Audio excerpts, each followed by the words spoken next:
Mrs. Wexton is recognized for 5 minutes.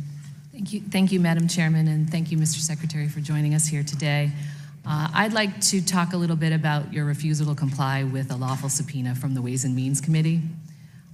As you know, Section 6103 F1 says that the Secretary shall furnish the Ways and Means Committee with any return or return information specified in requests. You're aware of that, right? Okay. And you're also aware that nowhere in that section is the chairman of Ways and Means required to include a reason, a legislative reason for the request. You're aware of that as well? I've read the language. Okay. But in your letter dated May 17th to Chairman Neal, you rely on advice from the DOJ in determining that the request lacks a legitimate legislative purpose. Is that correct? That is correct. Okay. Now you understand that we're the legislative branch, so we make decisions about legislating, right? I understand that there are 3 branches of government and they perform different functions. And you're the executive branch, right? That is correct. Which executes the laws. You don't make the correct. laws. Right. We make the laws. Now, we learned last night of a second opinion, which was written by the IRS Chief Counsel's office. Are you aware of that letter? Or of that memo? I became aware of that memo when it was, we got an inquiry from the Washington Post, and it was just recently published.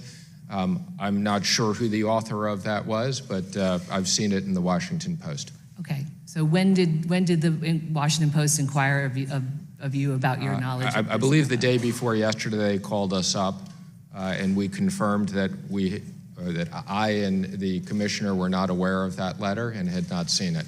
But you have since that time reviewed that memo? Actually, I haven't reviewed it. I looked at it literally on the way up here.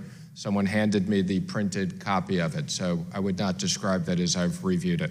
Did somebody make you aware that the memo states that the law does not require that the Ways and Means Committee Finance Chair or JCT Chief of Staff include a reason or purpose for the request? Again, I haven't, again, let me just say the legal advice that we've relied upon.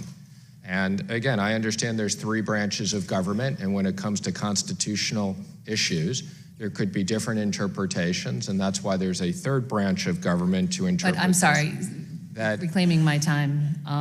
You are at least aware that the conclusion of that memo directly contradicts the conclusion that you're relying upon. No, I actually don't believe that's the case. That memo, I understand, is addressing a different issue and is not addressing the issue that we in the Department of Justice looked at. But again, let me just say, this is not a letter that came to our attention earlier. Madam Chair, reclaiming my time.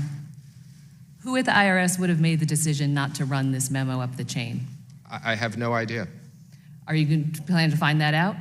We're trying to find out who wrote the memo, where it came from, when it was, and why it wasn't distributed, yes.